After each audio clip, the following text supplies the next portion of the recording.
లంబోదరం పరమసుందరమేకదంతం రక్తాంతదీర్ఘనయనం పరమం పవిత్రం ఉజ్జద్దివాకరకరోజ్వలకాంతికాంతం విఘ్నేశ్వరం సకల విఘ్నహరం నమామి. రామాయ రామభద్రాయ రామచంద్రాయ వేధసే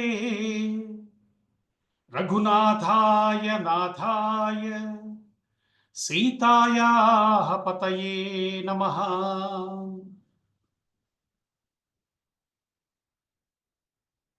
సీతమ్మ సమేతుడైనటువంటి రామచంద్రమూర్తి చరణాలకి ముందుగా నమస్సు సమర్పణ చేసుకుంటూ ఈనాటి మన సత్సంగానికి విచ్చేసినటువంటి మిత్రులు పెద్దలు అందరికీ ముందుగా స్వాగతం చెప్తున్నాను. రామాయణం మనందరి హృదయాలకి దగ్గరైంది. దానికి అనేక కారణాలు ఉన్నాయి. అన్నిటికన్నా గొప్ప కారణం ఏమిటి అంటే, ఏది భారతదేశానికి ఆయువు పట్టు ఆ కుటుంబ వ్యవస్థ యొక్క అనేక కోణాలని మన ముందు చక్కగా ఆవిష్కరించింది అని పెద్దలు చెప్తున్నారు. ముఖ్యంగా భార్యాభర్తల సంబంధానికి సంబంధించిన అనేక అంశాలని విశేషాలని విస్తారంగా మనకు బోధించింది రామాయణం. అందుకే పెద్దలు అంటారు, సీతమ్మ కోసం రాముడు ఏం చేసినా న్యాయమే, అటువంటి తల్లి ఆవిడ. ఇది పెద్దల యొక్క తీర్పు. సీతమ్మ సామాన్యురాలు కాదు. ఆ తల్లి మొత్తం రామాయణంలో వ్యవహరించిన తీరు చూస్తే ఎంతటి సమర్థురాలో ఎంతటి దక్షురాలో తెలుస్తుంది మనకి. పెద్దలు చెప్తున్నారు, మనం కూడా గతంలో చెప్పుకున్నాం, రామచంద్రమూర్తి ఇంకా తల్లి గర్భంలోంచి వచ్చాడు కానీ స్వయంగా ఆ తల్లి తండ్రి చిన్నపాటి ప్రయత్నం మొదలుపెట్టగానే నాగేటి చాలుతో దొరికేసినటువంటి తల్లి ఆవిడ, అయోనిజ. కాబట్టి సీతమ్మ యొక్క వైభవాన్ని పట్టుకోవటం కూడా రామాయణంలో మనం చేయవలసినటువంటి పని. అయితే రామాయణం వినటం వల్ల దొరికేటువంటి ఆనుషంగిక ప్రయోజనాల్లో ఒకటి ఏమిటి అన్నట్టయితే, సీతారాముల మధ్య జరిగిన సంభాషణల్ని జాగ్రత్తగా విన్నంత మాత్రం చేత మన యొక్క జీవితంలో అనేక చక్కటి సంబంధ బాంధవ్యాలు వెల్లివిరుస్తాయి. ఇది అవధానం చేస్తూ పెద్దలు ఒకసారి చెప్పినటువంటి ఒక విశేషం. ఆ సంభాషణలు వింటే చాలుట. ఇవన్నీ వారి వారి అభిప్రాయాలు కాదు, వీటి వెనకాల అనుభవం ఉంది, అనేక సంఘటనలు ఉన్నాయి. కాబట్టి కేవలం రామాయణం చెప్పుకోవటం అంటే కథ చెప్పుకోవటం మాత్రమే కాదు అని మనం అనేక సార్లు చెప్పుకున్న విషయాన్ని మరొకసారి గుర్తు చేసుకుంటూ, గత వారం మనం మాట్లాడుకున్నప్పుడు కౌసల్య దగ్గరికి వెళ్ళాడు రామచంద్రమూర్తి. ఆవిడ అనుమతిని కోరాడు. అమ్మా, నేను ఇలా అడవులకు వెళ్ళవలసి ఉంటుంది అని చెప్పాడు. తల్లి గోల పెట్టింది. సహజం కదా, నాయన నువ్వు వెళ్తే బతకలేనయ్యా, నీతో పాటు నన్ను కూడా తీసుకెళ్ళిపో. అసలు నువ్వు ఎందుకు వెళ్ళాలి? తల్లిదండ్రులు ఇద్దరి అనుమతి అవసరం కదా. నా అనుమతి నీకు లేదు, ఇప్పుడు నా అనుమతి లేకుండా నువ్వు ఎలా వెళ్తావు అంటూ చిత్రమైనటువంటి వాదన కూడా చేసింది. వీటన్నింటినీ సమర్థవంతంగా ఎదుర్కొన్నాడు రామచంద్రమూర్తి. అమ్మా, నాన్నగారి ఆజ్ఞ నాకొకటి నీకొకటి కాదు. ఆయన మనస్సులో ఉన్న సంకల్పాన్ని జరపవలసిన బాధ్యత మన ఇద్దరికీ ఉంది, అది మన ధర్మం. కాబట్టి ఇప్పుడు నాకు నువ్వు అనుజ్ఞ ఇచ్చి తీరాలి. ఎందుకంటే భర్త యొక్క ఆజ్ఞని పాటించవలసిన ధర్మం నీ మీద ఉంది. ఇట్లా అనేక విషయాలు తల్లితో మాట్లాడుతున్నాడు రామచంద్రమూర్తి. అంతా వింది. నిజానికి అక్కడ రాముడు చెప్పుకున్న మాట మనం చెప్పుకున్నాం, యశధర్మ సనాతన అంటూ అనేక విషయాలు చెప్పాడు రాముడు అక్కడ. ఈ విషయాలన్నీ విన్న తర్వాత ఆ తల్లి కొంత నిభాయించుకుంది, నిలదొక్కుంది. ఆవిడకి అర్థమైంది. ఈయన చెప్పిన సమాధానం విన్నాక రాముడు చెప్పిన మాటలని బట్టి ఆవిడకి అర్థమైంది ఏంటంటే, రాముడు వెళ్ళి తీరతాడు. ఎందుకని? ధర్మాన్ని పాటించేవాడు కాబట్టి. ఈ విషయాన్ని అర్థం చేసుకుంది ఆ తల్లి. కాబట్టి ఆయన సమాధానం చెప్పిన పద్ధతిని బట్టి ఆవిడికి తను ఇంకా రాముడు అడవికి వెళ్తాడు అన్న విషయాన్ని అంగీకరించవలసిన స్థితి ఉంది అని తెలిసిపోయింది ఆవిడికి. కాబట్టి రాముడిని ఆపలేమన్న ధోరణిని తెలుసుకున్న ఆవిడ క్రమంగా తన దుఃఖాన్ని దిగమింగి చెప్పటం మొదలుపెట్టింది. నాయన, నిన్ను ఆపటం ఇంకా సాధ్యం కాదు, నాకు తెలిసిపోతుంది. ఎందుకంటే నువ్వు ధర్మాన్ని ఆశ్రయించి మాట్లాడుతున్నావు. ఎవరి వైపు ధర్మం ఉందో వారిదే విజయము. ధర్మాన్ని నేను కూడా అతిక్రమించలేను. నువ్వు చెప్తున్న విషయం సత్యం. కాబట్టి శీఘ్రంగా వెళ్ళిరా. నాయన, సత్పురుషుల మార్గంలో ప్రవర్తించు. ఓ రామచంద్ర, నిండు మనస్సుతో ఇప్పటిదాకా నియమపూర్వకంగా నువ్వు ఏ ధర్మాన్ని ఆచరించావో ఆ ధర్మమే నిన్ను కాపాడుతుంది. ఇది చెప్పింది. ఇది చాలా విశేషమైన విషయం అని చెప్తున్నారు పెద్దలు. ఎందుకంటే ఇక్కడ కౌశల్య చెప్పినటువంటి ఒక విశేషమైన శ్లోకం ఉంది. దాన్ని ఒకసారి అంటాను. యం పాలయసి ధర్మం త్వాం ధృత్యాచ నియమేన చ సవై రాఘవ శార్దూల ధర్మస్త్వాం అభిరక్షతు. ఏ ధర్మాన్ని నువ్వు కాపాడుతూ వచ్చావో, ఏ ధర్మాన్ని నువ్వు పాలిస్తూ వచ్చావో, ధర్మాన్ని కాపాడటం అన్న మాటకి అర్థం ఏమిటి మనం అర్థం చేసుకుంటే, ధర్మో రక్షతి రక్షత మనం చాలా చోట్ల చూసాము. ధర్మాన్ని కాపాడాలి అంటున్నాము. ధర్మాన్ని కాపాడటము అంటే ధర్మాన్ని పాటించటం, ధర్మమేమిటో తెలుసుకోవటం. ఎందుకంటే అసలు ధర్మం అన్న మాట ప్రపంచంలో మరి ఏ దేశాల వాళ్ళకి ఉన్న విషయం కాదు. ధర్మం అన్నదానికి వేరే భాషల్లో అసలు పర్యాయ పదమే లేదుట. కాబట్టి ఇటువంటి ఒక ధర్మాన్ని నిర్వచించినటువంటి ఋషులు ఏ ఉద్దేశంతో ధర్మం గురించి చెప్పారో మనం తెలుసుకోవాలి. కాబట్టి ధర్మం అన్న మాటని అర్థం చేసుకుంటూ దాన్ని కాపాడాలి, దానికి కట్టుబడి జీవితం గడవాలి అనేటువంటి సంకల్పాన్ని మనసులో పెట్టుకోవటం మనం చేయవలసినటువంటి మొట్టమొదటి కర్తవ్యం. కాబట్టి ఇక్కడ ఆవిడేమంటోంది, నువ్వు ఏ ధర్మాన్ని కాపాడుతున్నావో, ఏ ధర్మాన్ని అనుష్ఠిస్తున్నావో ఆ ధర్మము నిన్ను కాపాడుతుంది. ఇది ఆ తల్లి చెప్తున్నటువంటి మాట. నిజానికి ఈ శ్లోకానికి విశేషమైన వ్యాఖ్యానం చేయటం మాత్రమే కాదు, పెద్దలు సీతారామచంద్ర గణాపతి గారు, వారు మహాత్ములు, వారు దీనిని వేదస్వస్తి చెప్తున్నప్పుడు ఆ ఆ ఘన పద్ధతిలో చెప్పటం కూడా మనం చాలాసార్లు వినుంటాం. మీరు కూడా చాలా మంది వినుంటారు. అంటే మంత్రమయమైనటువంటి శ్లోకాలండి ఇవి. కాబట్టి కేవలము శ్లోక రూపంలో చెప్పుకున్నప్పుడు మామూలుగా ఉంటాయి. వేదస్వస్తిగా కనుక దీన్ని పలకటం మొదలు పెడితే ఇవే వేద మంత్రాలయమని అనుగ్రహిస్తాయి. కాబట్టి ఆ తల్లి చెప్తున్నటువంటి మాట, యం పాలయసి ధర్మంత్వం ధృత్యాచ నియమేన చ సవై రాఘవ శార్దూల ధర్మస్వాం అభిరక్షతు అంటోంది ఆ తల్లి. అట్లా ఆయనకి ఆవిడ మంగళాశాసనాలు చెప్తోంది. ఇక్కడ ఆ తల్లి చెప్పిన కొన్ని మాటలు కనుక గమనిస్తే పెద్దల యొక్క ఆశీస్సులు ఎంత బలంగా ఉంటాయో, ఎంత మనల్ని రక్షిస్తాయో తెలుస్తుంది మనకి. ఆవిడ అంటోంది, నాయనా, నీ చేత పూజలు అందుకున్న దేవతలు మహర్షులు నిన్ను రక్షించుదురుగాక. మహాత్ముడైనటువంటి విశ్వామిత్రుడు నీకు అనుగ్రహించిన అస్త్రాలు చాలా ఉన్నాయి, అవి నిన్ను సర్వదా కాపాడుదుగాక. నాయనా, నీ సత్యబలం, నీ మాతృపితృ సేవలు, ఇవన్నీ నీకు రక్షగా ఉండుగాక అంటూ ఇలా అనేక రకాలైనటువంటి రక్షలను పెట్టింది ఆ తల్లి. ఇంతేకాదు, మనకి కాలం పట్ల స్పష్టమైన అవగాహన ఉంది. హిందువులుగా మనందరికీ కాలం పట్ల దేవతాభావన ఉంది. కాలం దైవము. కాబట్టి ఆవిడంటూ ఒక మాట అంటుంది, పవిత్ర రూపాలైనటువంటి ఋతు, మాస, సంవత్సర అధిదేవతలు, అలాగే కళలు, కాష్టలు అన్న మాట కూడా చెప్పింది. ఎంత చక్కటి కాలజ్ఞానం ఉందో చూడండి మనకి. కాష్ట అంటే సుమారుగా 18 రెప్పపాట్ల కాలంట. అట్లా చెప్తున్నారు పెద్దలు. అంటే 18 సార్లు రెప్ప కొట్టుకుంటే వచ్చేంత టైం కాస్ట్ అంటారు. అటువంటి కాష్టలు, వాటి యొక్క పై మెట్టు కళలు, ఈ కాష్ట కళలు ఇవన్నీ కూడా నిన్ను కాపాడుదుగాక ఇట్లా చెప్పింది. చెప్తూ ఆవిడ తత్తే భవతు మంగళం అంటూ అనేక శ్లోకాలు, 4 శ్లోకాల్లో అనేక ఆశీర్వచనాలు, అందమైన విషయాలు చెప్తూ రాముడి తల మీద మంత్రాక్షల నుంచి, ఆవిడ కూడా సామాన్యురాలు కాదండి, ఉపాసకురాలు ఆవిడ. ఆవిడ విశల్యకరణి అనేటువంటి మంత్రంతో రక్షాబంధనాన్ని తయారు చేసి దాన్ని స్వామికి పెట్టిందట. ఇది ప్రత్యేకంగా మహర్షి చెప్తున్నారు. సో ఇటువంటి రక్ష ఆయనకి ఇచ్చింది. ఆయన తల్లి వద్ద ఆశీస్సులు తీసుకున్నాడు. ఆయన ఆవిడికి ప్రణమిల్లి సెలవు తీసుకున్నాడు. అక్కడి నుంచి సీతమ్మ మందిరానికి బయలుదేరాడు స్వామి. తల్లి ఇంటి నుంచి బయటకు వచ్చాడు, సీతమ్మ దగ్గరికి వెళ్తున్నాడు. అయితే అప్పటికే బయట అందరికీ తెలిసిపోయింది, రాముడు వనవాసానికి వెళ్ళబోతున్నాడన్న వార్త. నిజానికి వారికి భరతుడు రాజు అవుతున్నాడన్న విషయంతో పెద్ద ఇబ్బంది ఏమీ లేదు. అంటే రాముడు ఎంతటి వాడో భరతుడు అంతటి వాడు. భరతుడు రామభక్తుడు అన్న విషయం అప్పటికే అందరికీ తెలిసిన విషయమే. కాబట్టి వారి సమస్య అంతా రాముడు అడవికి వెళ్ళిపోతున్నాడు, రాముడు లేని రాజ్యం అవుతుంది, ఇది వారి బెంగ. కాబట్టి వారందరికీ ఇప్పటికే మనసులో బెంగ మొదలైంది. అందరి కళ్ళల్లోనూ కన్నీళ్లున్నాయి. స్వామి బయటకు వచ్చాడు. రాజమార్గంలోంచి రామచంద్రుడు వెళ్తుంటే అటు ఇటు మార్గానికి రెండు వైపులా నిలబడి కళ్ళనీళ్లతో చూస్తున్నారు రాముణ్ణి. జరుగుతున్న విషయాన్ని తట్టుకోలేని స్థితిలో ఉన్నారు. ఇట్లా వెళ్తున్నటువంటి రాముడు సీతమ్మ మందిరానికి వెళ్తున్న క్షణానికి సీతమ్మకి ఇంకా విషయం తెలియలేదు. ఆ తల్లి ఇంకా రామచంద్రుడి కోసం ఎదురు చూస్తోంది. ఎందుకంటే అప్పటికే ఆవిడ అనేక రకాలుగా సంసిద్ధురాలయ్యింది రామచంద్రుడి యొక్క పట్టాభిషేకానికి సంబంధించిన అంశంలో. అటువంటి తల్లి రామచంద్రుడి కోసం ఎదురు చూస్తోంది. రాముడు సీతమ్మ మందిరంలోకి ప్రవేశించాడు.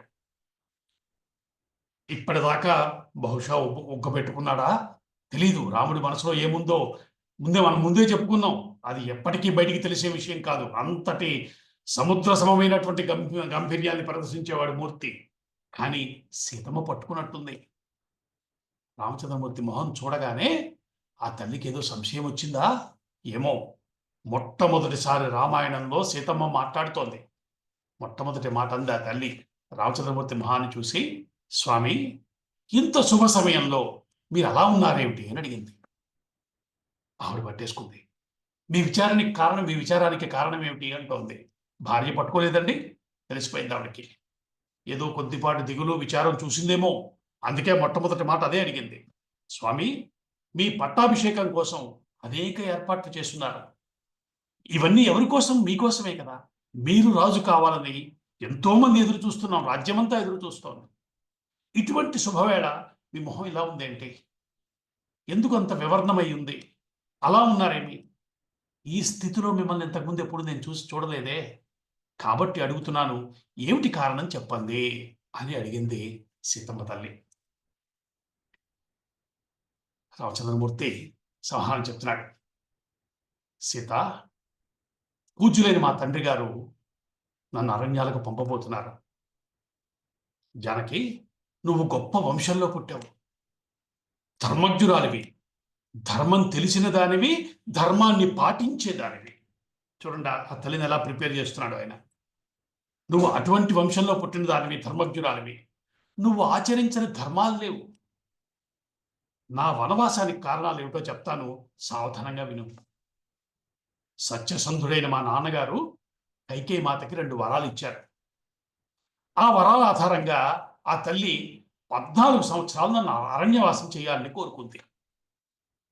అలాగే రాజుగా భరతుని పట్టాభిషేక్తుని చేయాలని కూడా కోరుకుంది. ఈ 2 కారణాల వల్ల ఇప్పుడు భరతుడు రాజు కాబోతున్నాడు, నేను వనవాసం చేయబోతున్నాను. నీకు తెలుసు కదా, రాజాజ్ఞ మనందరికీ శిరసావహించవలసినటువంటి విషయం. కాబట్టి నేను వెంటనే బయలుదేరి 14 ఏళ్ళు వనవాసం చేయడానికి బయలుదేరాలి. ఇప్పుడు నేను చెప్పే ఈ మాటలు కొంచెం జాగ్రత్తగా విను. ఇప్పుడు ఇక్కడ నువ్వు ఒక్కదానివే ఉంటావు. వీరందరి మధ్య నీవు కూడా వీరందరితో సఖ్యంగా వెలగాల్సి ఉంటుంది. ఊర్మిళ శృతకీర్తులతో సమానంగా నువ్వు కూడా అనుకూలవతిగా నడుచుకోవాలి. ఇప్పుడు భరతుడు మహారాజు. ఆయన సమీపంలో నన్ను ఎప్పుడూ ప్రశంసించబోకు సుమా. రాజుల దగ్గర ఎట్లా వ్యవహరించాలో నీకు బాగా తెలుసు. కాబట్టి ఇందరి మధ్య నువ్వు ఇక్కడ పెద్దలకి సేవ చేసుకుంటూ ఉండవలసిన స్థితి వచ్చింది. నాన్నగారిని, తల్లులు ముగ్గురిని నువ్వు చక్కగా సేవించుకోవాలి. నా సోదరులు ఇద్దరు ఇంకా ఇక్కడే ఉన్నారు. నా సోదరులు ముగ్గురు, వారిని తోబట్టులాగా, మన పిల్లల్లాగా మిక్కిలి వాత్సల్యంతో ఆదరించాలి. ఇది గుర్తుపెట్టుకో. ఇప్పుడు భరతుడు దేశానికి, కుటుంబానికి కూడా సర్వాధికారి. అతనికి ఏ రోజు అప్రియం కలిగించకు. జానకి, నీ సతీ ధర్మం ఏమిటో నీకు బాగా తెలుసు. దాన్ని పాటించు. నేను అరణ్యాలకు వెళ్తాను, నువ్వు అయోధ్యలో ఉండు. ఇది రామచంద్రమూర్తి సీతమ్మకి చెప్పినటువంటి 4 మాటలు. ఇంది సీతమ్మ.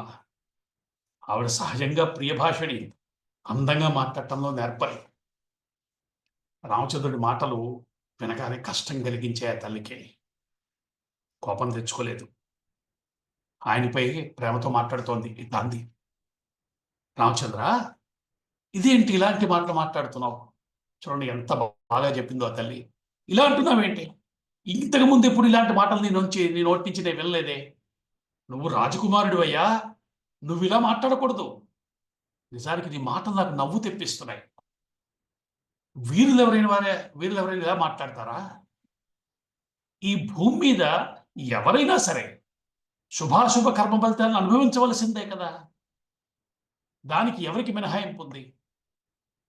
భార్య భర్తకి అర్థాన్ని, భర్త యొక్క భాగ్యాల్లో ఎలా భాగస్వామ్యం ఉంటుందో ఆయన కష్టాల్లో కూడా అలాగే భాగస్వామ్యం ఉంటుందే. వనాల్లో నివసించమని కనుక మహారాజు గారు నీకు ఆదేశం ఇస్తే అది నీ భార్య నాకు కూడా వర్తిస్తుందిగా. కనుక నేను కూడా మీతో వనవాసం చేయవలసి ఉంటుంది. మీరు అరణ్యాలకు బయలుదేరితే మీతో పాటు నేను కూడా వస్తాను. మీరు అంగీకరించవలసిందే అంది తల్లి. రామచంద్రమూర్తి భయపడుతూ చెప్పాడేమో, ఏమనుకుంటుందో, ఎలా తీసుకుంటుందో విషయాన్ని. కానీ ఒక్క క్షణంలో తల్లి ఎలా తీసుకుందో మనకి ఇక్కడ చూస్తే ఆశ్చర్యం వేస్తుందండి. సీతమ్మ యొక్క ఆలోచన సరళి, ఆ తల్లికి ఉన్నటువంటి విజ్ఞత ఏ స్థాయికి చెందిందో తెలుస్తుంది. ఆవిడకు చాలా ఇక్కడ మహర్షి ఒక అందమైన శ్లోకం చెప్పారండి. అందులో ఒక మాట అంటారు, అగ్రతస్థే గమిష్యామి మృదంతి కుశకంటకాన్ అని. తల్లి అందుట, రామచంద్ర నీ అరణ్యాల్లో నీకన్నా ముందు నేను నడుస్తానయ్యా. అగ్రతస్థే గమిష్యామి, నీ ముందు నేను నడుస్తాను. ఏం చేస్తాను? కుశకంటకాన్ మృదంతి, నీ దారిలో ఉన్నటువంటి ముళ్ళన్నీ తీసి నీ మార్గాన్ని సుగమం చేస్తాను అని చెప్పిందట. రామాయణాన్ని మనం చెప్పుకున్నాం. విశేషంగా పరిశీలన చేసిన పెద్దలు చెప్పిన మాటల్లో ఈ శ్లోకం చాలా విశేషమైన అర్థాన్ని కలిగి ఉందని చెప్తున్నారు. ఇందులో నర్మగర్భంగా భవిష్యత్తును సూచిస్తోందా అన్నట్టుగా ఉంది. నీకన్నా ముందే వెళ్తాను నేను. రామాయణం మొత్తం గమనించినట్టయితే సీతమ్మ రామచంద్రుడి ముందే నడిచింది. రావణాసురుణ్ణి అంతం చేయవలసిన బాధ్యత రామచంద్రమూర్తి మీద ఉంటే దానిలో సీతమ్మకి భాగం లేదా? ఏం చేస్తే రామచంద్రుడు రావణ సంహారం చేయటానికి ప్రతిజ్ఞ పూనుతాడో, అంతటి కష్టానికి ఓర్చి బయలుదేరతాడో బాగా తెలిసిన తల్లి కాబట్టి నీకన్నా ముందు నేను వెళ్తాను. ఎక్కడికి? లంకా నగరానికి అని చెప్తున్నట్టుగా ఉంది అని పెద్దలు అద్భుతమైనటువంటి వ్యాఖ్యానం చేశారు. అలాంటి అంతరార్థమైన సూచన ఉంది. కాబట్టి రావణుడు సీతమ్మని అపహరించటం అన్నది సీతమ్మ ప్రణాళిక ఏమో, కాదని చెప్పలేమంటున్నారు పెద్దలు. ఇటువంటి అద్భుతమైన విషయాలు ఎన్నింటినో పెద్దలు వ్యాఖ్యానం చేస్తూ వచ్చారు. సీతమ్మ విశ్వనాథ్ వారు ఆ మాట అంటారు, ఆవిడ కోరుకుని లంకకి వెళ్ళిందయ్యా. కోరి వెళ్ళిందా తల్లి, వెళ్ళి అక్కడ కూర్చుంది.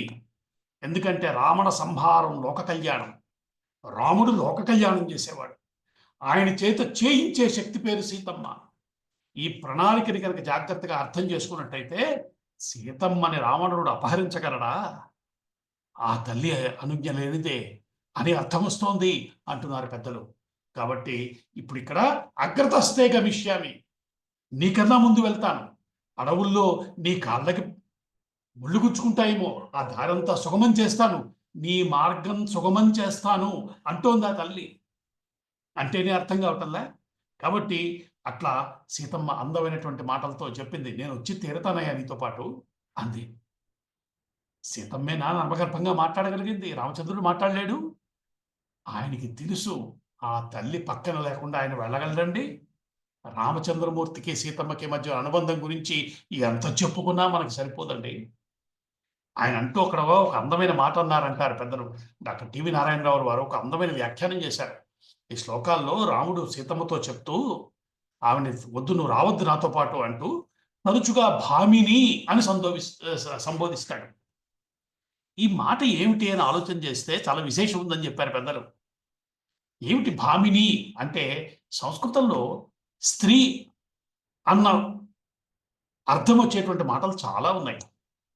అందులో భామిని అన్న మాటకు అర్థం ఏమిటంటే తనదైన సంకల్పం, తనదైన డెసిషన్ తాను తీసుకోగలిగింది అని, ఆ స్వేచ్ఛగా నిర్ణయం తీసుకోగలిగిన సామర్థ్యం ఉంది అని. అంతా చదువుకున్న తల్లి ఆవిడే. ఈయన అంటున్న మాట అర్థం చేసుకోలేదా? భామిని, నేను చెప్తున్నాను, నువ్వు ఆలోచన చేసుకో అంటున్నాడా స్వామి? అంత నమ్మకర్భంగా మాట్లాడాడేమో రామచంద్రుడు అంటున్నారు ఇక్కడ. కాబట్టి సీతమ్మ అంటోంది ఇంకా ఇలాగా, నన్ను నీ వెంట తీసుకెళ్ళవయ్యా, నన్ను ఇక్కడ వదిలిపెట్టడానికి నేను చేసిన పాపం ఏం లేదే. సతి పతితో కలిసి జీవించటమే కదా ధర్మసమ్మతం. నువ్వు పదే ధర్మం అంటున్నావు కదా, నాకు సుఖమేది నీతో కలిసి ఉండటము. నిజానికి భర్తతో ఎలా మెలగాలో, నీకు అనిపించవచ్చు నిన్ను తీసుకెళ్తే అక్కడ చాలా కష్టాలు ఉంటాయి, ఇవన్నీ చెప్పొచ్చు, నీకు అనిపించవచ్చు. కానీ భర్తతో మెసలుకోవాలో, పెద్దలతో ఎలా మెసలుకోవాలో, ఎవరి పట్ల ఎలా ప్రవర్తించాలో నాకు మా నాన్నగారు అమ్మ చెప్పారయ్యా. నీకేం బెంగక్కల, అరణ్యాల్లో నీ వెంట నేను నిర్భయంగా నడుస్తా. మా పుట్టింట్లో ఎట్లా ఉన్నానో వనాల్లో కూడా నీతో సుఖంగా ఉంటా. ఇది ఆవిడ ఇస్తున్నటువంటి ఇన్సూరెన్స్. రామచంద్ర, నీతో నేను ఉంటాను. నీతో పాటు ఉంటే ఎలాంటి ఐశ్వర్యమైన నాకు దిగదుడిపే. మహావీర, ఏ నియమ నిష్టలతోటి నువ్వు సాధు జీవితం గడుపుతాను అంటున్నావో అటువంటి జీవితాన్ని నేను కూడా గడపగలను. ఎందుకంటే రాముడు అంటాడు, నేను ఏదో అక్కడ సుఖపడటానికి వెళ్ళటం లేదు, చాలా కష్టాలు ఉంటాయని చెప్తుంది ఆవిడ. అలాంటి జీవితం నేను కూడా గడపగలను. నిజానికి నువ్వు సర్వసమర్థుడివి. ఆవిడ ముందే అన్నింటికి బంధాలు వేసిందని ఇప్పుడు రామచంద్రమూర్తి మళ్ళీ చెప్తాడు ఆ మాటలు, కానీ సమాధానాలని ముందే చెప్పేసింది ఆవిడ. నిజానికి నువ్వు సర్వసమర్థుడివి, అందరినీ రక్షించే స్వభావం కలిగిన వాడివి. అది రామచంద్రమూర్తి యొక్క స్వభావం. అటువంటి నీతోటి రక్షణ విషయంలో నువ్వు పక్కన ఉంటే నాకు బెంగే ఉంది. నువ్వు పక్కన ఉంటే అన్నపాద పానాదులు ఉన్నాయా లేవా, కనీసం సుఖాలు ఉన్నాయా లేవా, ఇవేమీ నాకు పట్టదయ్యా. కందమూలాలు తింటూ హాయిగా జీవిస్తాను. నీతో కలిసి ఆ నదీ పర్వతాల్లో, తీరాల్లో, పర్వత ప్రాంతాల్లో, ఆ మడుగుల్లో, వనాల్లో హాయిగా తిరుగుతా. మొత్తానికి నీతో కలిసి ఉన్న జీవితాన్ని మాత్రమే కోరుకుంటున్నా. నేను ఇంకో విషయం కూడా చెప్తున్నా చూడు. ఒకవేళ నేను ఇక్కడే ఉండవలసి వస్తే బహుశా జీవించుండటం కుదిరే పని కాదు నాకు. ఇక్కడ నువ్వు చెప్పినట్టుగా వారిని సేవిస్తూ వీరితో పాటు అన్నావే, అదంతా నా వల్ల కుదిరే పని కాదు, గుర్తుపెట్టుకో అని చెప్పేసింది ఆవిడ. స్పష్టంగా ఉంది ఆవిడ. అన్నీ వింటున్నాడు రాముడు. ఒక పక్క మనసులో సంతోషం కలిగి ఉండుంటుందిగా. తనతో వస్తానంటుంది ఆవిడ, రానంటుందేమో అన్న బెంగుందేమో ఆయన మనసులో. అందుకే భామిని అన్నాడు. అయితే ఈవిడ చెప్తున్న మాటలు వింటుంటే ఆయన మళ్ళీ చెప్తున్నాడు, ఆయనకి వేరే బాధ కూడా ఉందండి. ఇటువంటి తల్లిని కష్టపెట్టనా తీసుకెళ్ళి, నాతో వచ్చేసింది, ఈవిని తీసుకెళ్ళి అడవుల్లో ఏం కష్టపెడతాను అనుకున్నాడేమో. మళ్ళీ చెప్తున్నాడు ఆయన. ఇది ఎందుకంత వివరంగా చెప్తున్నానంటే సీతారాముల యొక్క అనుబంధం గురించి మన మనస్సులో స్పష్టమైన భావన ముద్ర పడిపోవాలండి. ఎందుకు మన జీవితాలు అలా సాగాలంటే వారిద్దరిని అలా స్మరించుకోవాలి. ఈ జాతి రామచంద్రుని సీతమ్మని కలిపి చూసిన వైనం, అనేక కోణాల నుంచి పరిశీలించిన వైనమే ఇప్పటిదాకా భారతదేశంలో కుటుంబ వ్యవస్థ నిలబడిందంటే కారణమని అనిపిస్తోంది మనకి. రామచంద్రమూర్తి మళ్ళీ చెప్తున్నాడు, సీత, నువ్వు ఉత్తమ వంశంలో జన్మించావు. ధర్మం అంటే ఏమిటో నీకు తెలుసు. ఇప్పుడు నేను ఎందుకు వెళ్తున్నానో కూడా నీకు తెలుసు. తొందరపాటుతో దుఃఖాన్ని తెచ్చిపెట్టే ఆలోచనలు రానివ్వకు. ఎందుకంటే నేను వెళ్తోంది వనాల్లోకి.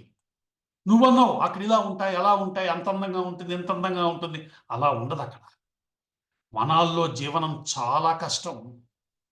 ఇది అనుభవజ్ఞులు చెప్తున్న మాట, నేనేదో చెప్తున్నాను అనుకోకు. నీ హితాన్ని కోరే ఈ మాటలు నేను నీకు చెప్తున్నాను. వనజీవనం ఏమీ సుఖం కాదు, నిరంతరం దుఃఖాలకు నిలయమది. పర్వతాల్లో, కొండ గుహల్లో, సింహగర్జనల మధ్య జీవించటం దుఃఖమయం. ఎప్పుడు ఏ జంతువు మీద పడుతుందో మనకు తెలియదు. వనాలు అనేక కష్టాలని, అనేక సవాళ్ళని ఇస్తాయి మనకి.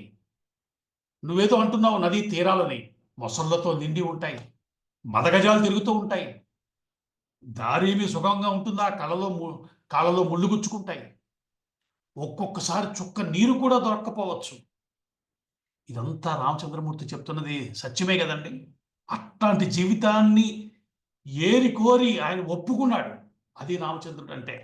ఇవన్నీ తెలిసి ఒప్పుకున్నాడు. దేన్ని వనముల్లో 14 సంవత్సరాలు జీవితం అంటే ఏమిటో స్పష్టమైన అవగాహనతో ఆయన ఉన్నాడు. ఇదే విషయాన్ని సీతమ్మకి చెప్తున్నాడు. ఒక్క చుక్క నీరు దొరక్కపోవచ్చు, ఒక్కొక్క రోజు ఆహారమే దొరకదు. చెట్ల మించి పడ్డా ఏవో పళ్ళు తిని బతకాలి. ఇక్కడ ఉన్నట్టుగా షడసోపేతమైన భోజన పదార్థాలు ఏముండవు. ఒక్కొక్కసారి ఉపవాసమే గతి. పైగా ఇక్కడున్నట్టుగా మనం హాయిగా ఈ బట్టలన్నీ కట్టుకు తిరగడానికి లేదు. నారచీరలు ధరించి యోగిలాగా జీవితం గడుపుతానని శపథం పట్టాను నేను. కాబట్టి ఇటువంటి కష్టాన్ని నువ్వు కోరి తెచ్చుకోవద్దు, ఇక్కడే ఉండు అని చెప్పాడు. ఆవిడకి దుఃఖం వచ్చేసింది. ఇంత చెప్పినా వింటలేదు ఈయన. కానీ వదులుతుందా? పట్టుబట్టి సాధించుకునే స్వభావం ఉన్న తల్లి ఆవిడ. రామచంద్ర, నాతో మీరన్నది నిజమే. మీరన్న కష్టాలన్నీ ఉన్నాయి.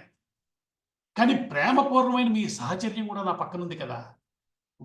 దాని ప్రభావం వీటన్నిటిని నన్ను దాటేలా చేస్తుంది. నిజమే. మీరన్నట్టుగా భయంకరమైన మృగాలు ఎదురుపడొచ్చు. కానీ ఇంతవరకు అవి మిమ్మల్ని చూడలేదు కదా! ధనుర్ధారి అయి మీరు నిలబడితే మీ రూపాన్ని చూసి బెదిరిపోవవి. ఎటువంటి క్రూరమృగమైనా భయపడి తీరుతుంది మిమ్మల్ని చూస్తే. మా నాన్నగారు కన్యాదాన సమయంలో మీకు గుర్తుందా? ఒక మాట చెప్పారు. నేను మీకు సహధర్మచారిణిగా ఉండాలట. అంటే ఇప్పుడు మీరు వనాలకెళ్తే మీతో పాటు రావటమే నా ధర్మం. పదే పదే పదే పదే ధర్మం అంటోంది ఆ తల్లి. ఎందుకంటే ఆయనకి ఏం చెప్తే ఎక్కుతుందో బాగా తెలుసు ఆవిడకి. దశరథ మహారాజు మీకిచ్చిన ఆదేశం మరి నాకు కూడా వర్తిస్తుందిగా, సాధర్మచారిణిది కాబట్టి. కాబట్టి నా ధర్మం అది. కాబట్టి నేను మీతో రావటం జరిగే పనే. ఒకవేళ మీకు దూరంగా ఉండవలసి వస్తే జీవితం చాలించడమే నాకు మార్గం. మీ రక్షణలో ఉన్నవాణ్ణి మహేంద్రుడు సైతం ఏమీ చేయలేడు. కాబట్టి నాకేంటి భయం? అడవులకు వెళ్తే కష్టం అంటారండి. నాకిప్పుడు ఒక విషయం గుర్తొస్తోంది. చిన్నప్పుడు నేను మా నాన్నగారి ఇంట్లో ఉన్నప్పుడు దైవజ్ఞులు కొంతమంది బ్రాహ్మణోత్తములు వాళ్ళు అనుకుంటున్న మాటలు నేను విన్నాను. ఈ జానకికి పాపం వనవాసం తప్పదు జీవితంలో ఒకానొక సందర్భంలో అని వాళ్ళు అన్నారు. అది నేను విన్నాను. అంతేకాదు సాముద్రిక శాస్త్రవేత్తలు కూడా ఒకసారి నా జాతకం చూసినప్పుడు చెప్పారు. ఈవిడ వనవాసి జీవితం గడుపుతుంది. అది కూడా నాకు గుర్తుంది. అంటే ఇప్పుడు ఇదిగో ఆ కాలం వచ్చిందన్నమాట. నాకు వనవాసం గడంలో తిరగటం అంటే ఇష్టమయ్యా. మా నాన్నగారి ఇంట్లో ఉండగా ఋషుల యొక్క తపస్సుల యొక్క ఆ జీవితాలు ఎలా ఉంటాయో అనేక కథలు విన్నాను నేను. వారి ప్రశాంతమైన జీవితము ఎటువంటి సౌఖ్యాలు లేకపోయినా ఆనందంగా గడిపేటువంటి స్వభావం, దాన్ని దర్శించాలన్న కోరిక ఒకటి నాకుంది. అప్పటి నుంచి ఆ కోరిక పెరుగుతూ వచ్చింది. రామచంద్ర, ఇప్పుడు మీతో కలిసి ఆ వనాల్లో ఆ ఋషుల్ని, ఆ మహాత్ముల్ని సేవించుకుంటాను. నిజానికి శృతి ప్రమాణం ఒకటి ఉందయ్యా, నీకు తెలియంది కాదు. వధువు వరుడికి వేద మంత్రాల ద్వారా అప్పచెప్పబడ్డప్పుడు వాళ్ళు ఈ లోకంలోనే కాదు పరలోకంలో కూడా కలిసే ఉంటారట కదా. ఇది నేను నీకు చెప్పేదేముంది. కాబట్టి మన ఇద్దరం కలిసే ఉండాలి. ఇక అదే ధర్మము, ఇక వేరే దారి లేదు. నన్ను ఇక్కడ ఉండమని చెప్పొద్దు, నన్ను దుఃఖంలో ఉంచి వెళ్ళొద్దు. ఇది నీకు నా ప్రార్థన అనే తల్లి గోలగోల పెట్టింది. అన్నీ విన్నాడు రామచంద్రుడు. సమస్య ఏంటి? ఈవిడ్ని వదిలి తను ఉండలేడు. కానీ పడే కష్టమేమిటో తెలిసినవాడు కాబట్టి మళ్ళీ మళ్ళీ చెప్తున్నాడు. ఆ కష్టాల గురించి చెప్పాడు. ఇవన్నీ చెప్పుకుంటూ వచ్చాడు. ఎందుకు ఇక్కడ హాయిగా ఉండు, ఎంతలో వచ్చేస్తాను, 14 ఏళ్ళు కదా అన్నాడు. మళ్ళీ చెప్పాడు. చెప్పేటప్పటికి ఈసారి ఆవిడ ఇంక ఇలా చెప్తే ఈయన వినేదా లేడన్న విషయం ఆవిడికి మనసుకు తోచింది. ఓహో, నేను మామూలుగా బతిమాలితేనే వింటల్లా, ఇప్పుడు చెప్తున్నా విను. నేను ఒక్క మాట చెప్తా విను ఆర్య. నువ్వు నన్ను ఇక్కడే వదిలిపెట్టి వనవాసానికి వెళ్ళినట్టు మా తండ్రి జనక మహారాజు గారికి తెలిసిందనుకో, ఆయన ఏమనుకుంటాడు తెలుసా? రామ జామాతరం పురుష విగ్రహం అంటే నా అల్లుడు స్త్రీయం పురుష విగ్రహం, పురుష రూపంలో ఉన్న స్త్రీయా పంపదీసి అతనికి ఇచ్చానా అనుకుంటాడేమో. చూసుకో నువ్వు. ఎందుకంటే ఇలాంటి పనిని ఇంత పిరికివాడు మాత్రమే చేస్తాడు అని మా నాన్నగారి అభిప్రాయం కూడా అయి ఉంటుంది. నన్ను వదిలిపెట్టి నువ్వు వెళ్ళటాన్ని ఆయన అసలు అంగీకరించలేడు. నిజానికి ఇక్కడ పెద్దలు చెప్పారు, స్త్రీయం పురుష విగ్రహం అన్నప్పుడు దీంట్లో వేరే రహస్యం కూడా ఉంది. రామచంద్రమూర్తిని లలితామ్మవారుగా సంభావితం చేయటం అనేది మనకి మంత్రశాస్త్ర రహస్యంగా పెద్దలు చెప్తున్నారు. ఆయన ఇప్పుడు రామచంద్రమూర్తిగా తిరుగుతున్నాడు, కానీ ఆయన అసలు తత్వం ఏమిటి? సాక్షాత్తు లలితా పరాభట్టారిక.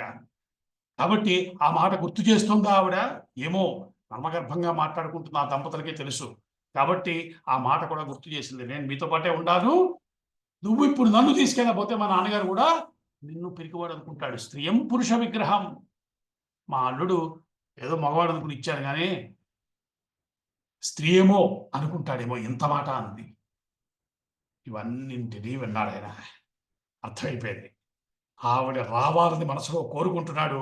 ఆ తల్లి ఆ మాటనే స్పష్టంగా చెప్పేస్తోంది. నేను లేకుండా నువ్వు వెళ్ళటం జరగదు. అంతే. ఆ తల్లి కళ్ళమ్మ నీళ్లు పెట్టుకోవటాన్ని చూడలేకపోయాడు.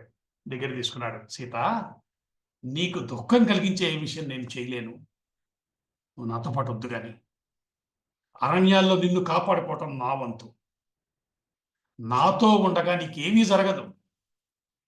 సూర్యుడికి సువర్చన ఎలాగో, సూర్యుడిని అనుసరించి సువర్చన ఎలా ఉంటుందో అట్లా నాతో పాటు ఉంది కానీ, నువ్వు నా వెంట లేకపోతే నాకు స్వర్గం కూడా రుచించదు.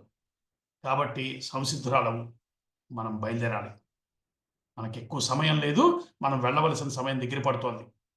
ఇప్పుడు నువ్వు చేయవలసిన పని ఏంటంటే, ఇంట్లో ఉన్నటువంటి విలువైనటువంటి నగలు, వీటి అవసరం ఇంకా మనకేం లేదు. ఎప్పుడో 14 సంవత్సరాలకి తిరిగి రావటం చూద్దాం. కాబట్టి మన దగ్గర ఉన్న పట్టు పీతాంబరాలని, విలువైన ఆభరణాలని, అనేక మంచి మంచి వస్తువులన్నీ ఉన్నాయి. వీటిని బ్రాహ్మణులకు, దాసదాసీ జనులకు, ఎవరెవరికి అవసరమో వారికి అన్నీ పంచిపెట్టాయి. అందరికీ దానం ఇచ్చేసాయి. ఏమీ లేకుండా మనం ఇక్కడి నుంచి బయలుదేరవలసిన స్థితి ఉంది. కాబట్టి ఆ పనిలో నువ్వు ఉండని చెప్పాడు.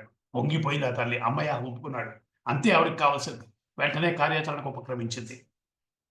అయితే అంతవరకు బయట ఉండి వింటున్నాడు లక్ష్మణుడు. ఆయనకి వ్యాకులపాటు వచ్చేసింది. అన్నగారు వెళ్తున్నాడు, ఇప్పుడు వదిలి గారు వెళ్తోంది. నా పరిస్థితి ఏంటి? నన్ను తీసుకెళ్ళడా అనుకున్నాడు. వచ్చాడు. వచ్చి అన్నగారి పాదాల మీద పడ్డాడు. పక్కనే సీతమ్మ వదిన గారు ఉంది. ఆవిడ్ని ప్రార్థిస్తున్నాడు. మీరిద్దరూ వనాలకు వెళ్ళటానికి నిశ్చయించుకుంటే నేను మీతో వస్తాను.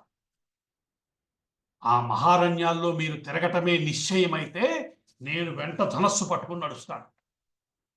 మిమ్మల్ని సేవించే భాగ్యానికి దూరమైతే త్రైలోకాధిపత్యం లభించినా నాకు అక్కర్లేదు. జనన మరణ రాహిత్యాన్ని కూడా నేను కోరను. పరమపద ప్రాప్తి కూడా నాకు అవసరం లేదు. ఎలాంటి మాటలు మాట్లాడుతున్నాడండి? అంటే ఇవి నాకు అక్కర్లేదు అంటున్నాడంటే తాను చెయ్యబోయే సేవ ఎవరిని? సాక్షాత్తు పరమాత్మని. ఆయన యొక్క సామీప్యము, సాయుధ్యం, వాటికన్నా కావలసింది, కోరుకోవలసింది ఏముంటుంది లక్ష్మణ స్వామికి? ఇది తెలిసిన వాడు కాబట్టి స్పష్టంగా చెప్తున్నాడు, నాకు మరొకటి అవసరం లేదు, మీతో పాటే ఉండి మిమ్మల్ని సేవించుకుంటాను. మళ్ళీ రామచంద్రమూర్తి మొదలుపెట్టాడు. ఎన్నో రకాలుగా తమ్ముడికి చెప్పి చూశాడు. నేను మీ వదిన ఇద్దరం లేకపోతే నాన్నగారి పరిస్థితి ఏంటి? అమ్మ పరిస్థితి ఏంటి? నువ్వు వచ్చేస్తే సుమిత్రాదేవి ఏమవుతుంది? నీ భార్య ఏమనుకుంటుందయ్యా? ఇవన్నీ చూసుకోవాలి కదా. ఒకేసారి ఇద్దరు పుత్రుల్ని కోల్పోయి తెచ్చి పెడతావా నాన్నగారికి? కాబట్టి నా మాట విను, నువ్వు ఇక్కడే ఉండి తల్లిదండ్రుల్ని సేవించు. మళ్ళీ చూడండి, రాముడు ఎక్కడ మాట్లాడుతున్న ధర్మమే మాట్లాడుతున్నాడు. రామో విగ్రహవాన్ ధర్మ, అదే చెప్తున్నాడు. అయితే ఆయనంతా చెప్తున్నాడు, వీళ్ళు కూడా అంతే చెప్పారు. సీతమ్మ చెప్పింది, లక్ష్మణుడు చెప్తున్నాడు. అట్టనే సమాధానం చెప్పాడు. అన్నయ్య, నువ్వు ఇక్కడుండి తల్లిదండ్రులు ఎలా సేవిస్తాం అలాగే సేవిస్తాం. నేను ఉండటం వల్ల వచ్చే అదనపు లాభం ఏమీ లేదు. ఎందుకంటే జ్యేష్ఠో పితృసమః, పెద్దన్న గారు తండ్రితో సమానం అని కదా పెద్దలు చెప్తున్నారు. ఇప్పుడు తండ్రిని సేవించమని చెప్తున్నావు. నేను అదే చెప్తున్నాను, నిన్ను సేవిస్తానికే వస్తున్నాను అంటున్నాను. గారి పరిస్థితి, తల్లిగారి పరిస్థితి అంటావా? భరతుడు ఉన్నాడుగా. భరతుడికి తెలీదా తల్లిదండ్రులను ఎలా చూసుకోవాలో? జాగ్రత్తగా చూసుకుంటాడు. భరతుడి యొక్క సేవలతోటి వారు సెద తీరుతారు. తల్లిదండ్రుల్ని చూసుకునే బాధ్యత భరతుడు తీసుకుంటాడు. మరొక తండ్రి అయినటువంటి నిన్ను నేను సేవించుకుంటాను. మీరు అడవుల్లో ఉన్నంతకాలం మీకు రక్షణగా నేను వచ్చి తీరుతాను. నా జీవితం దానికే అంకితం అవుతోంది. కాబట్టి నన్ను తీసుకెళ్ళటం నీకు తప్పనిసరి. స్పష్టంగా చెప్పాడు. ఇది విన్నాడు రాముడు. అర్థమైపోయింది. సరే లక్ష్మణ, నువ్వు కూడా నాతో పాటు వద్దు కానీ వెళ్ళు. ముందుగా సుమిత్రాదేవి తల్లి ఆవిడ అనుజ్ఞ తీసుకో. భార్య దగ్గరికి వెళ్ళు. నీకు ఆత్మీయులైన వారు చాలా మంది ఉన్నారు. వారందరికీ చెప్పాలి. వారి ఆమోదాన్ని పొంది మాత్రమే నా దగ్గరికి రా. వారందరూ అంగీకరిస్తే రా. ఒకవేళ వచ్చే అనుమతి నీకు దొరికినట్టయితే ముందుగా వెళ్ళి ఆయుధాలను సిద్ధం చేయి. దివ్య ధనస్సులు తీసుకో. 2 తూణీరాలు తీసుకో. 2 విశేషమైన ఖడ్గాలు ఉన్నాయి. ఇవన్నీ వశిష్ఠ మహర్షి దగ్గర వారి వద్ద పూజలు ఉన్నాయి, వాటిని తీసుకో, మన ప్రయాణానికి సిద్ధం కావాలి. కాబట్టి నువ్వు వెళ్ళి ముందు తల్లిని నీ భార్యని కలిసిరా అని చెప్పి పంపించాడు. లక్ష్మణుడు ఉత్సాహంగా బయలుదేరిపోయాడు. సీతారాములిద్దరూ తమ వద్దున్న మొత్తం అన్నింటినీ దానం చేసేశారు. తల్లిదండ్రుల ఆశీస్సులు తీసుకోవాలి కాబట్టి బయలుదేరారు. అప్పటికే ఇందాక చెప్పుకున్నట్టుగా విషయం బయటంతా తెలిసిపోయింది. వీధులన్నీ కిక్కిరిసిపోయాయి. రామచంద్రమూర్తి, సీతమ్మ అరణ్యాలకు వెళ్ళిపోతున్నారు. ఇది పెద్ద అశనిపాతం.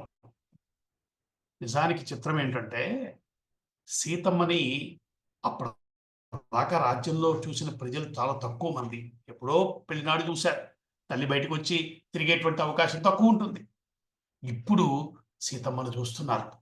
ఆ తల్లిని చూస్తే వీరికి బెంగ పెరిగిపోయింది. రాముడే అనుకుంటే రాముడికి తగ్గ పత్ని, ఎంతటి సుకుమారయ్య, జనక మహారాజు గారి కూతురు ఆవిడ. ఈ తల్లి అడవులకు వెళ్ళిపోతుందా? ఎంత కష్టం వచ్చింది ఈ దంపతులకి, ఇది చెప్పుకుంటున్నారు. రాముడి యొక్క ధర్మ నిరతి వాళ్ళకి ఆశ్చర్యం కలిగిస్తోంది. ఇంత సునాయాసంగా, ఇంత సులభంగా రాజ్యాన్ని ఛేదిస్తాడా? ఇలా కుదురుతుంది అసలు? రామచంద్రుడు వెళ్ళిపోతే రాజ్యంలో ఏముండటం ఎలాగా? రాముడు లేని రాజ్యాన్ని వాళ్ళు ఊహించలేకపోతున్నారు. ఎందుకంటే దశరథుడు తర్వాత రామచంద్రుడు కావాలని కోరుకున్న వాళ్ళందరూ రాముడు అంటే ఏమిటో తెలిసిన వాళ్ళు. ఇటువంటి రాముడు వెళ్ళిపోతున్నాడన్న మాట వాళ్ళకి తీసుకోలేనంత పెద్ద దెబ్బ అయిపోయింది. వీధుల్లో నిలబడి రామచంద్రుడిని చూస్తున్నారు. ఏ భావోద్వేగం లేకుండా రామచంద్రుడు సీతమ్మతో కలిసి వెళ్తున్నాడు. వీళ్ళు చూసిన కొద్దీ వీరి బాధ పెరిగిపోయినట్టుంది. వెంటపడి వారు కూడా అందరూ ఆయనతో పాటు దశరథుడి యొక్క మందిరానికి బయలుదేరారు. ఆయన వెనకాల అయోధ్య ప్రజానీకం అంతా కదిలినట్టుగా ఉంది. వీళ్ళందరూ కలిసి వెళ్తున్నారు. వాళ్ళలో వాళ్ళు మాట్లాడుకుంటున్నారు. ఇప్పుడు రాముడు కనుక వెళ్ళటమే తప్పనిసరి అయితే ఇక్కడుండి మనం ఏం చేస్తాం? ఈ రాజ్యంలో ఇంకేముంది మనకి? రాముడు లేని రాజ్యంలో ఉన్నదేమి? కాబట్టి ఆయనతో పాటు వెళ్ళటమే జీవితాన్ని సార్థకం చేసుకోవటం. ఇది ఇంచుమించుగా వారందరి మనస్సుల్లోనూ వచ్చినటువంటి ఒకానొక నిశ్చయం. దీంతో వారందరూ ఆయన వెనకాల కదిలి వెళ్తున్నారు. సరే, వెళ్ళాడు. రామచంద్రమూర్తి రథం ఆపి కిందకి దిగాడు. లోపలికి ప్రవేశించాడు. రామచంద్రమూర్తిని చూడగానే దశరథుడు దూరం నుంచి చూశాడు. తీసుకురండి రామచంద్రమూర్తి దగ్గరికి అని చెప్పాడు. కళమ్మ నీళ్ళు వచ్చేస్తున్నాయి. దుఃఖం ఆపుకోలేకపోతున్నాడు. అనేక రకాల సంఘర్షణలకు లోనవుతున్నాడు. ఒక పక్క ఇచ్చిన మాట, దానిని కాదనలేని దుస్థితి, రాముడు దాన్ని ధిక్కరిస్తే బాగుండుననేటువంటి ఒక ఆలోచన, వీటన్నిటి మధ్య క్షోభకి గురైపోతున్నాడు. దశరథ మహారాజు దుఃఖం ఆపుకోలేక రామచంద్రుడి దగ్గరికి వచ్చి నమస్కారం పెట్టగానే కళనీల పర్యంతం అయిపోయాడు.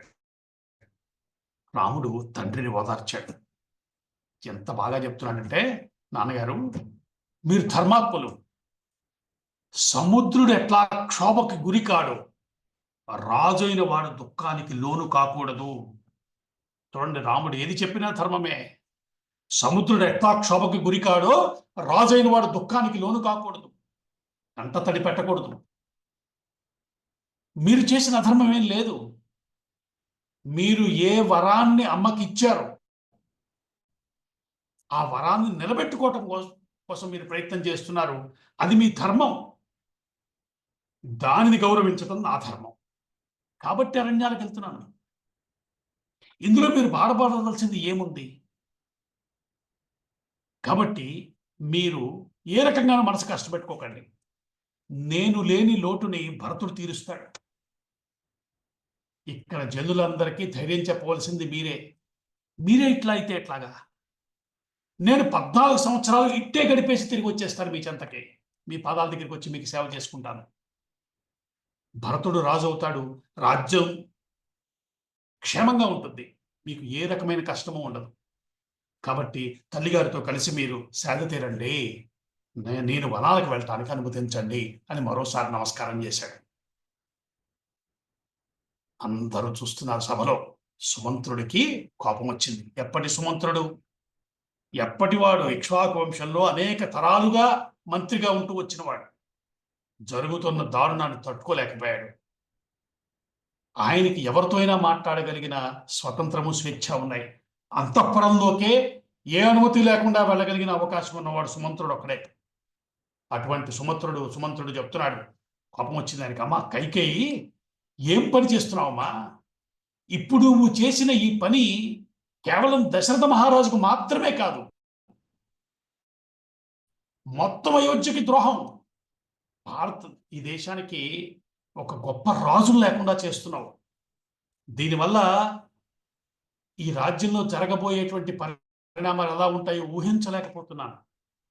నిజానికి నాకేమనిపిస్తుందో తెలుసా? నీ కొడుకు రాజ్యమేలాలన్న కోరిక నీ మనసులో మంచి చెడు అన్న విచక్షణను చంపేసింది. ఒకవేళ నిజంగానే రాముడు కనుక అడవికి వెళ్ళిపోతే రాముడు ఒక్కడే వెళ్తాడు అనుకుంటున్నావా? రాజ్యంలో ఉన్న సత్పురుషులందరూ వెళ్ళిపోతారు. రాముడితో పాటు మేము కూడా వెళ్ళిపోతాం, అరణ్యాల్లో ఉంటాం. ఈ నిర్మానుష్యమైనటువంటి అయోధ్యని నువ్వు నీ కొడుకు ఏలుకోండి ఇంటూ ఇంత కఠినంగా మాట్లాడాడు. అంతేకాదు అక్కడ ఇంకొక విషయం గుర్తు చేశాడు. ఒకప్పుడు కైక తల్లిదండ్రులు వాళ్ళ విషయంలో జరిగినటువంటి ఒక సంఘటన గుర్తు చేశాడు అక్కడ. కైక యొక్క తండ్రి గారికి ఒక గంధర్వ యోగి నుంచి ఒక వరం ఉంది. ఆ వరం ఏంటంటే, ఆ మహారాజు కేకయ్య రాజు ఆయన ఆ వరం వల్ల తన చుట్టుపక్కల ఉన్నటువంటి ఏ పశుపక్ష్యాదులు ఏమైనా సరే వాటి సంభాషణల యొక్క అర్థాన్ని గ్రహించగలడు. ఆ సమస్త ప్రాణుల యొక్క అరుపుల్ని, ఆ అరుపుల్లో ఉండేటువంటి భావాల్ని గ్రహించగలిగినటువంటి సామర్థ్యం, అంటే వాటి భాష తెలుసుకోగలడు, అవగాహన చేసుకోగలడు. ఇటువంటి వరాన్ని పొందాడు ఆయన ఒక గంధర్వ యోగి వల్ల. కైక యొక్క తండ్రి గారు ఒకరోజు తల్లి తండ్రి కూర్చుని ఉండగా అక్కడ పక్కన చెట్టు మీద కూర్చున్నటువంటి ఒక పక్షుల జంట మాట్లాడుకుంటుంటే విన్నాడు. ఆ సంభాషణ వింటే ఈయనకి అర్థమవుతుంది కాబట్టి 1-2 సార్లు నవ్వాడు. నవ్వితే కైక యొక్క తల్లి, ఆవిడ అక్కడే ఉంది పక్కన, మహారాజు గారి భార్య, ఆవిడ కోపం తెచ్చుకుని ఎందుకు నవ్వుతున్నావు, ఎందుకు నవ్వావో చెప్పు అని అడిగింది. అంటే ఆయన అన్నాడు, ఇక్కడ ఏదో పక్షులు కూర్చున్నాయో మాట్లాడుకుంటున్నాయి, ఆ సంభాషణ వింటే నాకు నవ్వు వచ్చింది అన్నాడు. ఏమి విన్నావో చెప్పు నాకు అంది.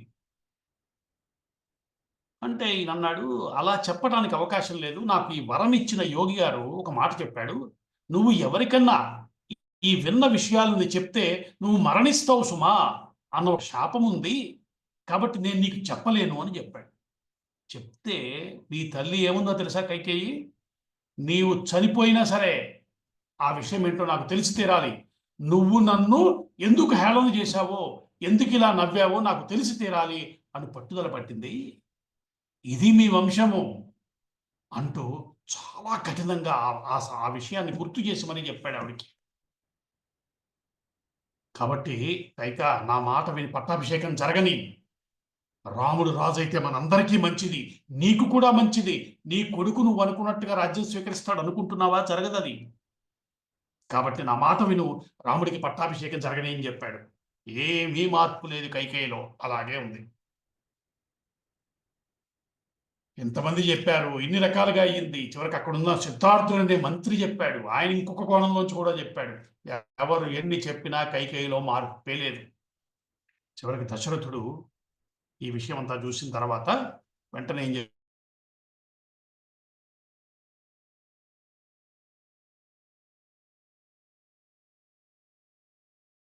చేశాడంటే, రామచంద్రమూర్తికి అనేక పరివారాన్ని, అనేక సౌకర్యాన్ని చర్చి పెట్టండి అని చెప్పి దశరథు అనుజ్ఞ ఇచ్చాడు. వెంటనే వాళ్ళకి ఆజ్ఞ ఇచ్చాడు. ఇస్తే వెంటనే రాముడికి సీతమ్మకి ఇవ్వాలని చెప్పి అన్ని ప్రయత్నాలు మొదలుపెట్టారు. ఇది చూసింది కైకేయి, కంగారు పడింది. ఇది కాదు ఆవిడ కోరుకున్నది. ఆవిడ చెప్పింది వెంటనే, మహారాజా, నేను కోరుకున్న వరాలు గుర్తున్నాయా? రాముడు వనవాసం చెయ్యాలి. ఎలాగా? నారబట్టలు కట్టుకుని యోగిలాగా. అలా అడిగాను నేను. ఇప్పుడు నువ్వు ఇవన్నీ ఏర్పాట్లన్నీ, నగలు, ఆభరణాలు, ఏర్పాట్లు ఇవన్నీ ఆయనకి ఇచ్చావనుకో, నువ్వు ఆ వరాన్ని ఏం పాటించినట్టు. కాబట్టి ఇది ఇవ్వటానికి నేను అంగీకరించను. చూడండి ఎంత కఠినంగా మాట్లాడిందో తల్లి.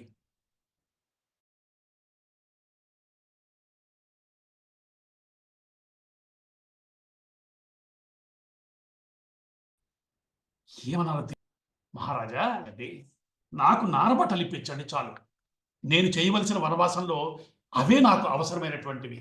కాబట్టి ఇవన్నీ నాకొద్దు. నారబట్టలు తెప్పించి నాకు వెంటనే ఇప్పించాల్సిందిగా కోరాడు రామచంద్రమూర్తి. చిత్రంగా కైకేయి వెంటనే లేచి నిలబడి ఆవిడ వెళ్ళి వారు తెచ్చినటువంటి నార వస్త్రాలు అందుకుని ఆవిడ తెచ్చింది స్వయంగా. తెచ్చి రామచంద్రమూర్తి చేతిలో పెట్టింది. ఇదిగో కట్టుకోండి అని చెప్పి. ఆ సన్నివేశం చూస్తే కొత్త కొత్తలాడిపోతున్నారు అక్కడున్న ప్రజలందరూ. దుఃఖం పొంగుకొచ్చేస్తోంది. కైక స్వయంగా రామచంద్రమూర్తికి సీతమ్మకి కూడా నారబట్టలను ఇచ్చింది. అందుకున్నాడు ఆయన. అందుకున్నవాడు సీతమ్మ చేతిలో పట్టుకుంది. ఎప్పుడు నారబట్టలు చూసిన తల్లి కాదు ఆవిడ. ఎలా కట్టుకోవాలో తెలియలా. దాని చేతిలో పట్టుకుని వీటిని చుట్టుకోవటం ఎలా కూడా తెలియని ఒక స్థితి ఆవిడ మొహంలో కనబడుతోంది. రామచంద్రమూర్తి ఆ తల్లి దగ్గరికి వెళ్ళి పట్టు చీర మీద కట్టి చూపించేట. ఇగో ఇలా కట్టుకోండి. అక్కడున్న అంతఃపుర స్త్రీలందరికీ కళ్ళ వెంట జలజల నీళ్లు కాలిపోయాయి. ఎట్లాంటి తల్లికి ఏం కష్టం వచ్చింది, నారబట్టలు కట్టుకునే స్థితి వచ్చింది అని చూస్తున్న కైకేయి మీద విరుచుకుపడ్డాడు మహారాజు. అక్కడున్న వశిష్ఠుడికి కోపం వచ్చేసింది. ఎప్పుడైతే సీతమ్మని నారబట్టలు కట్టుకోమన్న స్థితి తీసుకొచ్చిందో కైకేయి మీద కోపం తెచ్చుకున్నాడు. దుష్టురాలా, రాముడు అడవికి వెళితే సీతమ్మ రాజవుతుంది. ఇది రామాయణం చెప్తున్న మాట, మహర్షులు చెప్తున్న మాట.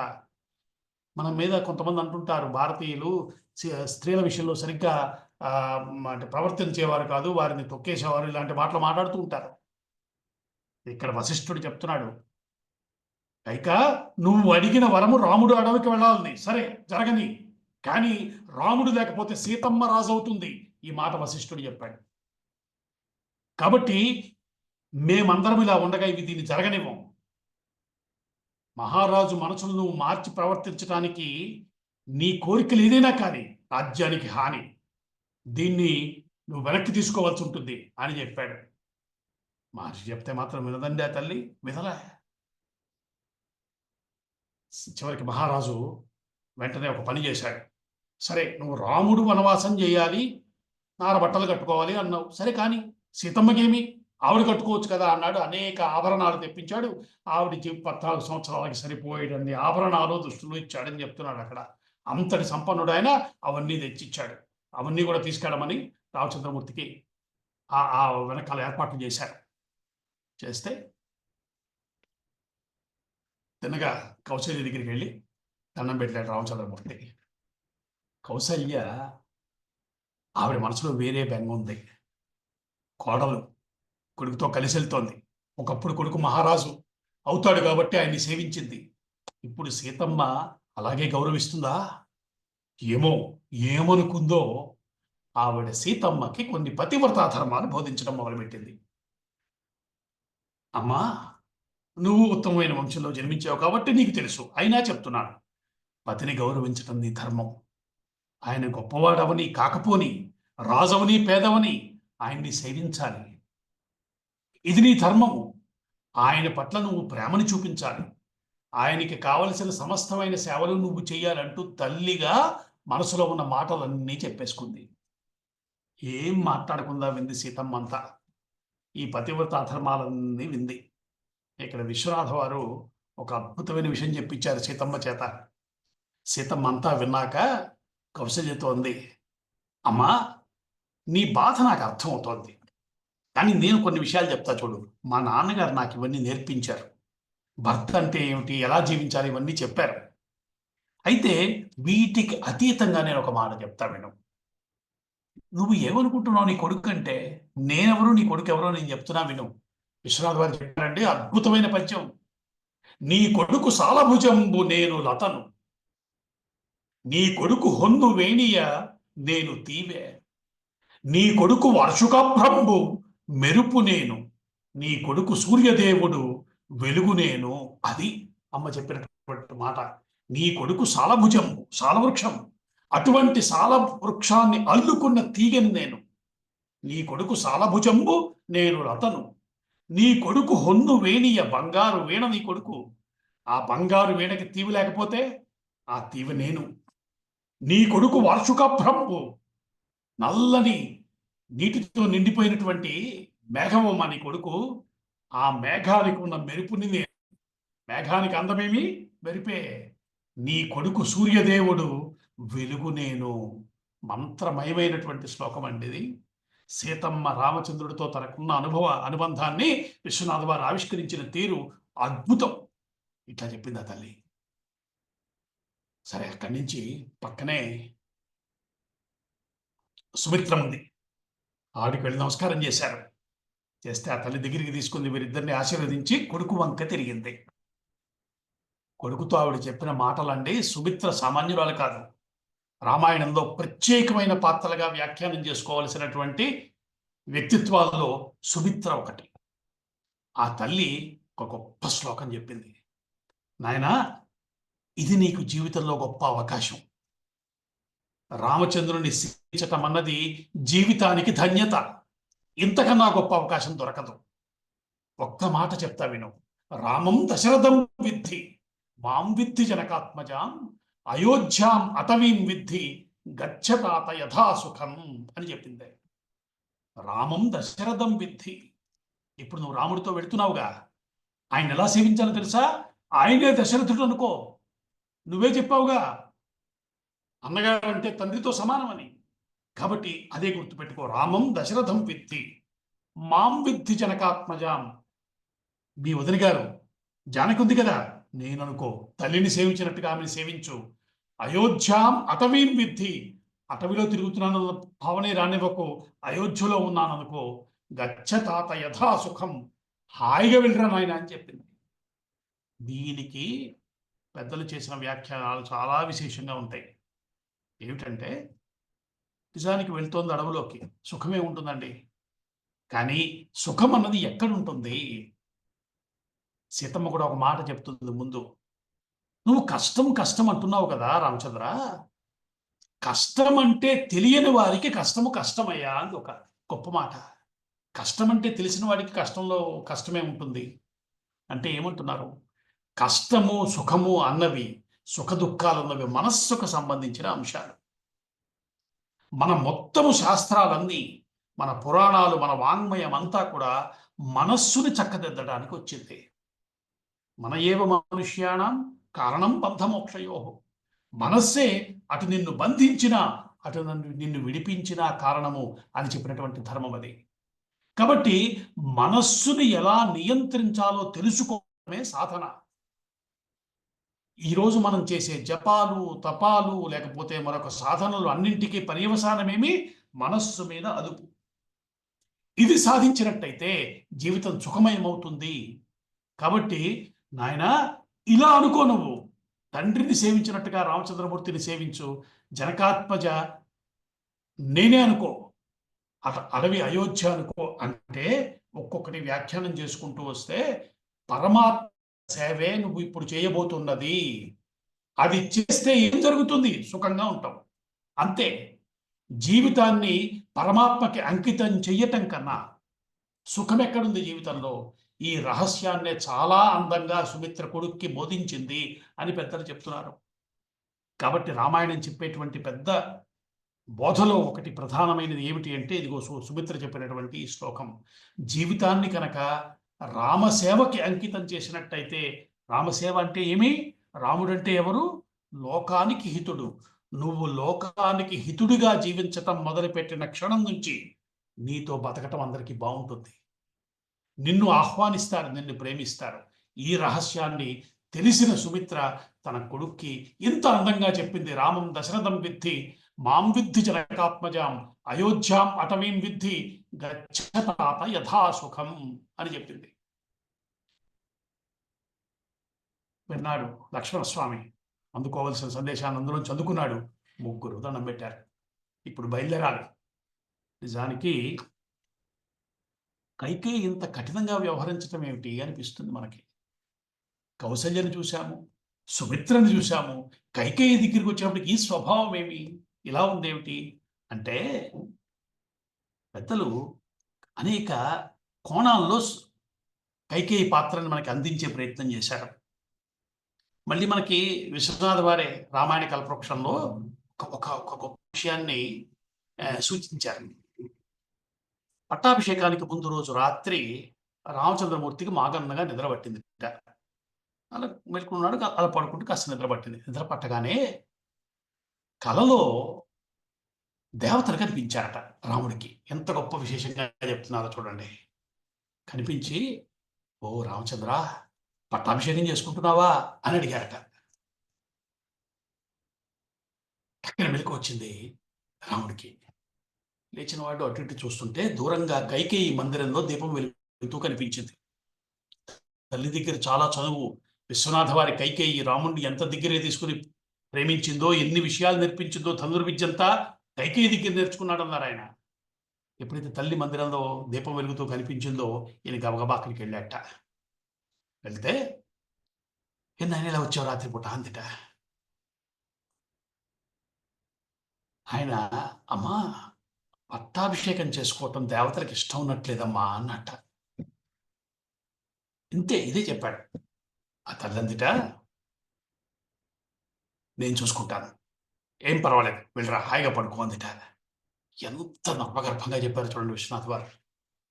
ఇప్పుడు ఈ కోణంలోంచి మొత్తం మీరు పరిశీలన చేసి చూడండి కైకేయి యొక్క లక్షణం ఏమిటో. అంటే ఇదా కాదు కదండి, రామాయణంలో ఇలా లేదుగా అంటే పెద్దలందరూ అలాగే చెప్పారు. నేను ఒకసారి డాక్టర్ గారిని అడిగాను, టీవీ నారాయణరావు గారిని, అయ్యా మీ అభిప్రాయం ఏంటంటే వారు రామోపాసకులు, రామాయణాన్ని అనేక కోణాల్లో చేంజ్ చేసిన వారు, అయ్యా మీ అభిప్రాయం ఏంటి, మీరు కూడా ఇలాగే అనుకుంటారా అంటే స్పష్టంగా నా అభిప్రాయం కూడా అదే అన్నారు. కైకేయిని చూడవలసిన పద్ధతి ఇది కాదు అంటూ ఇంకా ముందు కూడా ఒకటి రెండు విషయాలు వస్తాయి మనకి చెప్తూ ఈ విషయం ఆవిష్కరించారు వారు. అంటే కైకేయి యొక్క ఈ స్వభావం వెనకాల ఒక లక్ష్యం ఉంది. రామచంద్రమూర్తిని లోకహితం వైపు నడిపించవలసిన ఒక బాధ్యత తలకెత్తుకుంది కాబట్టే అక్కడ అంతమంది అంతలా నిందిస్తున్నా. మనం విన్నాం ఎలాంటి మాటలు అన్నారో ఆ తల్లిని. అన్ని వింది, ఎంతటి విజ్ఞురాలు ఆవిడ. అన్నిటినీ భరించింది. దేనికోసం? రాముణ్ణి అడవికి పంపించాలి, అది కోరిక. తర్వాత ఒక ఆశ్చర్యకరమైన మాట కూడా చెప్తారు. భరతుడు వచ్చి, అమ్మ నేను వెళ్తాను అడవికి అన్నప్పుడు ఏం చెప్పాడు తర్వాత మనం చెప్పుకుంటాం. కాబట్టి కైకేయి యొక్క పాత్ర బయట మనకి ఎలా వినిపించినా పెద్దలందరూ కలిపి చెప్తున్న మాట ఏమిటంటే, రామావతారంలో రాముణ్ణి నడిపించిన చోదక శక్తుల్లో ఒక ప్రధానమైన శక్తిగా కైకేయిని మనం సంభావించవలసి ఉంటుందని చెప్తున్నారు. ఎందుకంటే రాముణ్ణి నడిపించిన వారందరూ పెద్దలు అండి, మహర్షులు. వారు చెప్పినట్టు చేసుకుంటూ వచ్చాడు అంటే ఇక్కడ కైకేయి ఏమైనా సామాన్యురాలండి? ఇప్పుడు మనం సుమిత్ర చెప్పిన మాట విన్నాం, కైకేయి అంటున్న ప్రవర్తన చూస్తున్నాం. వీరందరూ కలిపి రామాయణాన్ని నడిపించారు. రాముడు లోకహితం కోసం ఎవరెవరి దగ్గరికి వెళ్ళి ఎవరెవరిని అనుగ్రహించాలో, ఎవరెవరిని సంహరించాలో, లోక రక్షణని ఎలా చేయాలో, ధర్మమేదో అధర్మమేదో వీటన్నిటినీ విప్పి చెప్పి ఎలా జీవించాలో చెప్పినటువంటి ఒక మహాద్భుతమైనటువంటి గాథగా రామాయణం మన ముందు నిలబడిందంటే అందులో కైకేయి పాత్ర కూడా ఉంది అదే మనం అర్థం చేసుకోమని పెద్దలు చెప్తున్నారు. అట్లా రామచంద్రుడు బయలుదేరుతున్నాడు. మొత్తం అయోధ్య అంతా ఆయన వెనకాల బయలుదేరింది. వారిద్దామని ప్రయత్నం చేశారు. ఎవరు విన్నారు కనుక రాముడితో పాటు వెళ్ళిపోవటమే. ఆ కోరికతోటి రాముడు బయలుదేరాడు. వెనక్కి వెళ్తూ వీళ్ళందరితో కలిసి బయలుదేరుతున్నాడు. పైనుంచి దశరథుడు చూస్తున్నాడు. ఆయన అన్నట్ట, సుమంత్ర వెళ్ళకు ఆగు అన్నట్ట, రథాన్ని ఆపమన్నట్ట. అంటే రామచంద్రమూర్తి చెప్పాట, నేను వినలేదని చెప్పు అన్నట్ట. అదేంటండి మరి అలా చెప్పచ్చా అంటే ఉన్న విషయమే చెప్పాడు. సంస్కృతంలో ఉన్న మాటకి తెలుగు అర్థం అదే. నేను వినలేదంటే ఏమిటి? నేను వినదలుచుకోలేదు అన్న అర్థం వచ్చేలా చెప్పాడు. ఎందుకని? తండ్రి మోహంలో ఉన్నాడు. ఇచ్చిన మాట తప్పటానికి దారి వెతుక్కుంటున్నాడు. ఏదో రకంగా ఆగమని చెప్తున్నాడు. ధర్మాన్ని పాటించటంలో స్వామికి ఉన్న నిష్ఠ దేనిని లెక్క చేసేది కాదు. అటువంటి వాడు కాబట్టే ధర్మాన్ని నిలబెట్టాడు. ఈ రోజుకి మహాపురుషుడై మనందరి యొక్క పూజలో అందుకుంటున్నాడు. కాబట్టి మానవుడిగా రాముడు ప్రవర్తించిన తీరులో ఉన్న విజ్ఞత చూస్తే ఆశ్చర్యం వేస్తుంది. ఆ వయసులో అంతటి ఆ బ్యాలెన్స్ ఆఫ్ మైండ్ అంటాం కదా మనం, దాన్ని సాధించుకున్నాడు ఆయన. అట్లా సీతమ్మని లక్ష్మణస్వామిని వెంట పెట్టుకుని బయలుదేరి వెళ్ళిపోతున్నాడు. ఆయన వెనకాల సమస్తమైనటువంటి అయోధ్య ప్రజలు తరలి వెళ్ళిపోతున్నారు. వీళ్ళందరినీ దాటుకుంటూ స్వామి అడవులకు వెళ్ళిపోవాలి. తన ధర్మాన్ని తాను అనుసరించడానికి ఒక నిర్ణయం తీసుకోబోతున్నాడు. వీరందరినీ ఎలా తప్పించుకుని ముందుకు వెళ్ళబోతున్నాడో వచ్చే వారం మళ్ళీ మనం చెప్పుకుందాం. అంతవరకు స్వస్తి. నమస్కారం.